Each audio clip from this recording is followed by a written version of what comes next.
Welcome to the Angels and Entrepreneurs Summit.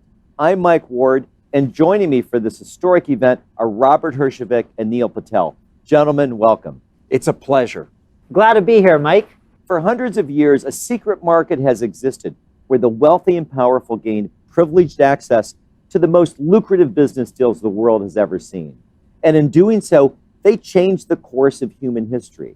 Now, around the dawn of the 20th century, J.P. Morgan invests in Thomas Edison. Edison's light bulb would soon illuminate homes, businesses, and cities from coast to coast. And Morgan's windfall would help launch the iconic company General Electric. A few years later, Cornelius Vanderbilt invests in two brothers, Orville and Wilbur Wright, who ignited an era of flight that would eventually usher in the age of space travel. Without Vanderbilt's investment, the Wright Company would never have become part of the $249 billion aviation firm Boeing. Now, fast forward to 1968.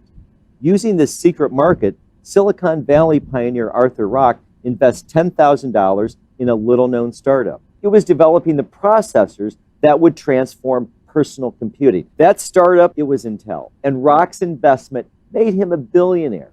Less than a decade later, another man who became a millionaire from Intel backs a brash founder whose own legacy will stand the test of time. That angel investor, Mike Markkula. That founder, Steve Jobs. And his Apple II personal computer launched America's first $1 trillion company. Now, in 1980, when Apple IPO'd, Markkula's shares were worth $203 million, a return of 220,552%. In the decades that followed, the rich continued to use the secret market, securing stakes in the hottest startups long before they IPO'd, long before Amazon and Facebook became household names. Now, the average American was locked out of these life-changing deals, but not anymore. A powerful congressional act has now unleashed one of the biggest financial shifts in U.S. history. Finally, everyone can capitalize on this secret market, where startups go from obscurity to being worth billions of dollars in the blink of an eye, where one deal can transform a small amount of money into millions, and for some, even more. The next Alibaba, the next Uber, the next Google, they are out there. And now, two of the most successful angel investors in the world are going to help you find them. Robert, you're the founder of the Herjavec Group. You're a cybersecurity firm that generates $250 million a year in revenue. But that's not why most folks know you. You also star in the Emmy Award-winning TV show Shark Tank.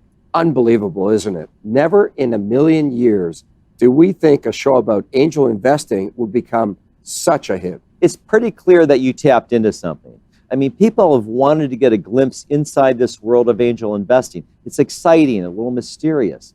They're constantly seeing stories about this person or that person making an absolute fortune from some unknown startup suddenly becoming a household name, like Uber, Airbnb, SpaceX, or Bird Scooters. And when you look at all the money flooding into these deals, it's astounding. It really has become a craze. Back in 1995, $8.1 billion was invested in startups. Early 2000s, you're looking at a little over $15 billion. Now, it's $99.5 billion. And Mike, that's just in the United States. You start adding in Europe, Asia, you're over $204 billion. But even with all this buzz, a lot of folks still aren't exactly sure what it means to be an angel investor or how to become one. That's why we're here. We've got a lot of ground to cover today. For the beginners watching, we're going to discuss Angel Investing 101. We're going to talk about how much more lucrative it can be to back startups versus stocks and how easy it is to get started. We're also going to talk about the risks because these are speculative investments. They absolutely are. That's why you've developed your 1000X formula. It helps determine whether a startup could shoot up 1000X or whether it just goes up in flames. But that's just one piece of the puzzle, Mike. That formula is only effective if you can get your hands on the hottest startup deals. If you wake up one morning and you decide that you want to become an angel investor, that doesn't mean the next Airbnb is going to knock on your door begging you for money. So Neil, that's why you're going to share your number one secret for finding billion-dollar deals. And you already have the scoop on two angel deals that made the cut. We do. Well, let's jump right in. Robert, basic question. Someone stops you on the street and asks, what is angel investing? What do you say? Mike, there's a million ways to answer that, but I have one I really love. Imagine being one of the first to invest in the next Steve Jobs, the next Bill Gates, or Elon Musk. I'm talking the next generation of visionaries. They're out there right now working on ways to cure cancer, conquer artificial intelligence, produce healthy food for a rapidly growing world population. You can be right there at the beginning of their stories when their companies are called startups because they're just starting up. You're investing before they IPO, if they ever do. And because you're there at the beginning, the upside is infinitely greater. Love that answer.